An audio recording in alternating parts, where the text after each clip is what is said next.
Hey, welcome to Digging into the Bible. My name is Jim Barnard. This is a production of Tiller Coaching. All right, it's day 55. So good to be with you. Yesterday we saw how Paul had this kind of big freak out. He got so emotional, baby. Sorry, I can't help myself. So he got emotional. He had this moment, this freak out, and it was like, I'm just done with the Jews. Like, this is never going to end well for me. I'm just done. And God intervenes and says to him, no, don't be done. I need you to not stay silent. Continue to teach to the Jews and the Gentiles alike. I'm going to be with you. I'm going to protect you. Just please don't stop. And, Paul got to see this firsthand as, the Holy Spirit really spoke in a way that was surprising through this proconsul in this tribunal environment. Maybe that guy should have been like, yeah, beat him, like get him. But no, he just told them to back off, and Paul was protected. And so Paul stayed in Corinth for a year and a half and, seemingly owned this challenge that God gave him to preach to the Jews and obviously to the Gentiles as well. So with that as the backdrop, let's see what happens next. Let's go ahead and dig in. This is Acts chapter 18, starting at verse 18. After this, Paul stayed many days longer and then took leave of the brothers and set sail for Syria, and with him Priscilla and Aquila.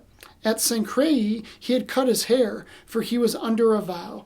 And they came to Ephesus, and he left them there. But he himself went into the synagogue and reasoned with the Jews. When they asked him to stay for a longer period, he declined. But on taking leave of them, he said, I will return to you if God wills. And he set sail from Ephesus.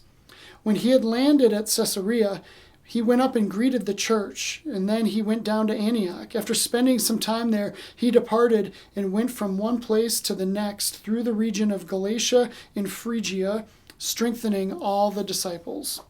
So hang on, what's happening here? He got a haircut? Like we're talking about a haircut.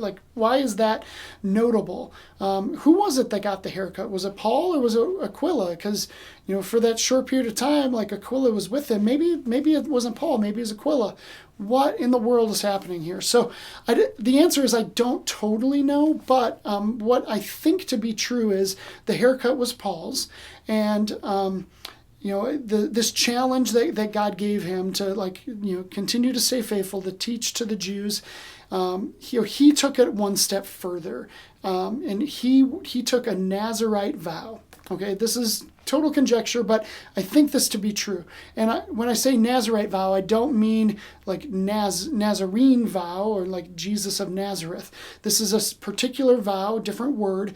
This is the same vow that Samson had. If you remember Samson from the Old Testament, big, strong guy with the beautiful long locks, this vow encompassed not cutting his hair, not being around corpses or graves, and not eating grapes and consuming wine. So that's what the vow encompasses. And so for Paul, I think he's really going all in to follow the Jewish thing. Now, to be a Jew, you don't have to follow the Nazirite vow, but Paul's just going all in. He's really committing himself to it. And sometimes it's when we make a vow, it's always good with a symbol to say, I'm really going to go all the way with this.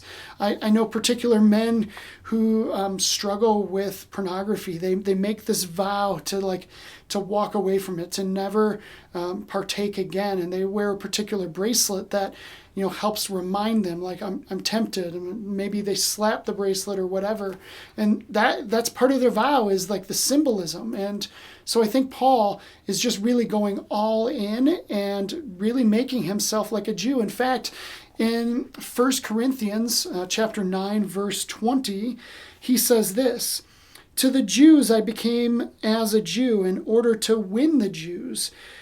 To those under the law, I became as one under the law, though not being myself under the law, that I might win those under the law.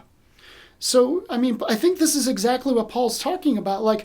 I made this Nazirite vow to be a Jew for the sake of the Jews, to live under the law for those living under the law. Even though I'm not under the law, it was worth it to me to sacrifice to do this. He went all in. He didn't have to do this, but he did it. And I guess the challenge for me to you is, what sacrifice is it worth for you in order to win people for Jesus? Like, is there something that you could give up that is, maybe a barrier between you and them, whether it's, alcohol or language, or I don't know. I don't know what it could be for you, but is it worth it, that sacrifice to live as if, the lowest common denominator is important?